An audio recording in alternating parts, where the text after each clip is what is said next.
안녕하십니까. 최근에 이제 초전도체 관련해가지고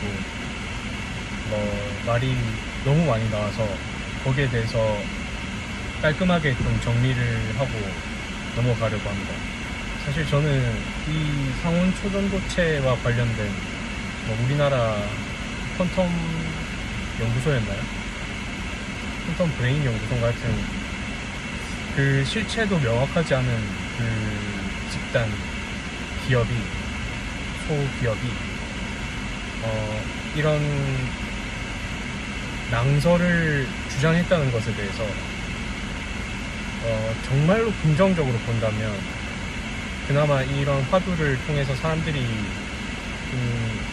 그릇된 인식이지만 인식치 자체가 높아진 것에 기여를 했다고 볼 수도 있는데, 일단 기본적으로 저는 굉장히 부정적으로 보고 있습니다.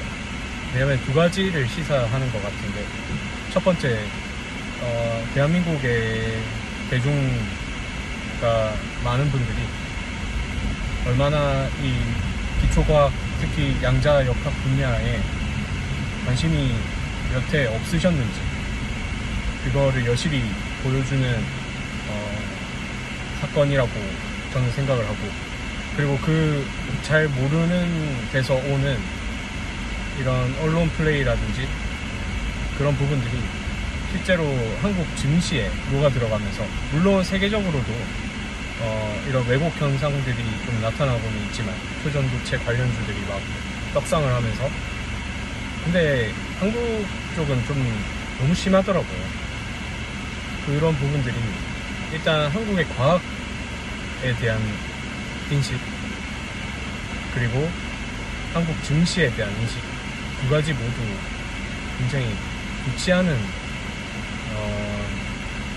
경향을 보였던 것 같아서 이번 사건을 계기로 굉장히 실망스럽고, 이런 부분들의 현혹이 된 것 자체도 조금 부끄럽지만,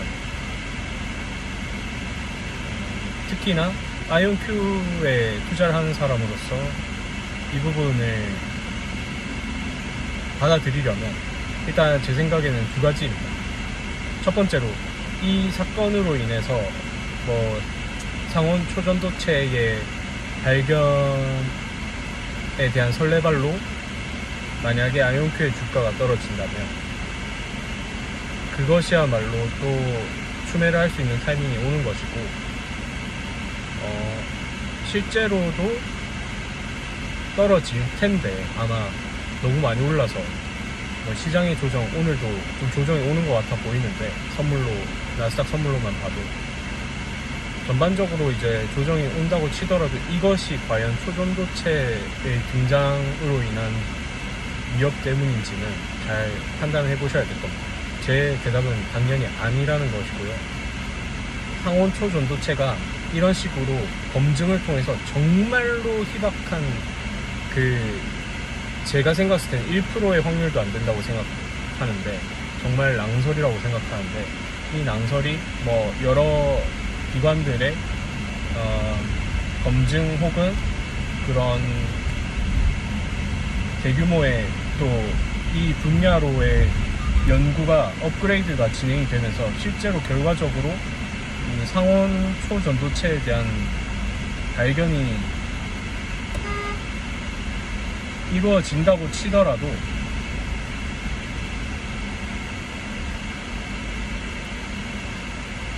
그 분야에서 양자역학, 그러니까 양자 컴퓨터에 확실하게 접목이 돼서 아이온큐와 같은 실질적인 매출이 발생하는 그런 상용화된 양컴이 나오기까지는 굉장히 오래 걸릴 거거든요. 양컴조차도 굉장히 검증된 논문을 통해서만 지금 그거를 기반으로 장사를 하고 있는 거고 생산을 하고 있는 건데, 이 같은 경우에는 그 케이스가 될 수가 없어요. 시간이 굉장히 오래 걸리는 부분이고, 그것이 상온 초전도체가 당연히 발견이 된다면 위대한 발견이 될 수 있지만 그렇게 되기는 굉장히 힘들고, 그게 된다 손 치더라도 이 아이온큐의 직접적인 위협이 되기까지는 굉장히 어려운 부분이고, 된다고 하더라도 이 양자 섹터 전체의 호재이기 때문에 아이온큐는 이마저도 결과적으로는 호재로 작용할 것이다. 하지만 저희 결론은, 우리는 막 하루하루 주가에 되게 연연해 하잖아요. 근데 그 관점에서 볼 때는 뭐 떨어질 수도 있다, 여러 가지 이유가 항상 주가의 하락에는 존재하지만, 근데 그것에 대해서 그렇게 부화내동할 필요는 없을 것 같다. 일단 정말 그 상온 초전도체에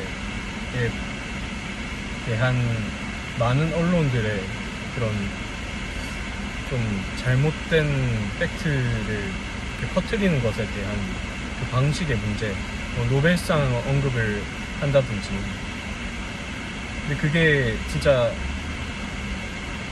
그걸 주관한 단체, 그러니까 주체가 과연 정말 좀 건전한 곳인지, 그리고 진지하게 연구를 하고 정석적인 방법으로 과학계에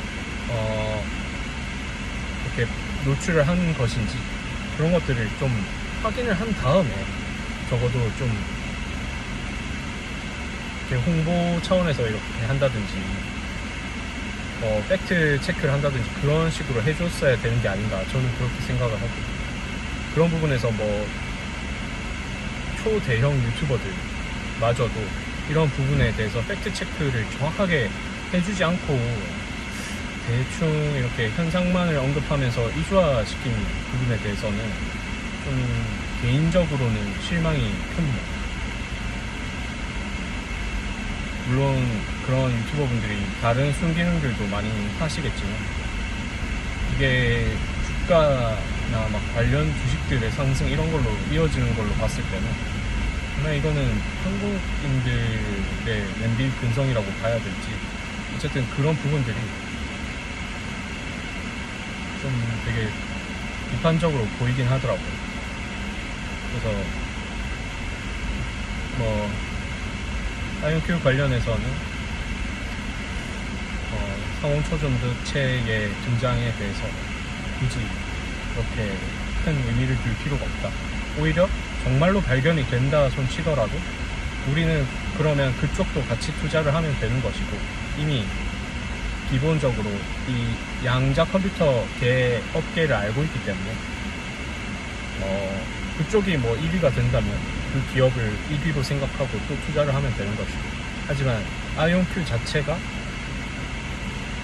그렇게 그 등장으로 인해서 위협을 받게 될 것이고, 그것 때문에 주가가 폭락할 것이다, 이거는 말이 안 되는 소리죠.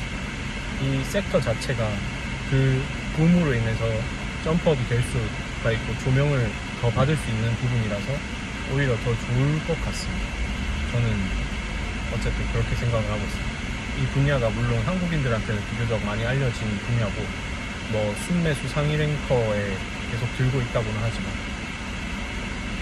어쨌든 그런 부분들이 한국인들의 그 굉장히 단타적인 습성, 그런 것들로 인해서 좀 많이 알려진 부분들이 클 거로 생각이 되거든요. 최근까지는 단기적으로 너무 주가가 많이 올랐고 급락 후에 급등락이 막 반복되고 있는 시점에서 사람들이 한탕 해보려고 막 본인들의 시드를 어쨌든 끌어서 막 유튜브 이런 것만 보고 대충 판단하고 이렇게 할 것 같은데, 그런 투자 행태에 대해서 좀 굉장히 좀 별로라고 생각을 하고 좀 부끄럽기도 합니다. 물론 이 영상을 보고 계신 많은 분들이 그런 부류 중에 한 분일 수도 있지만, 그렇기 때문에 좀 한국이 금융 선진국이 되지 못하고 있는 게 아닌가라는 생각도 들고, 물론 뭐 많은 분들이 저와 비슷한 생각을 가지고 계실 수도 있다고 생각을 합니다. 저를 아시는 수준이시라면 대부분의 정보들은 이미 익히신 후에 약간 엔터테인먼트를 즐기는 공감하는 소액주주의 느낌으로 저를 봐주시고 계실 거기 때문에 어느 정도 경지에 다다르셨다고 생각을 합니다. 그래서 이 부분을 저도 이렇게 생각을 하고 있다는 거를 분명하게 말씀을 드리고 싶었습니다. 이상입니다. 성투하십시오.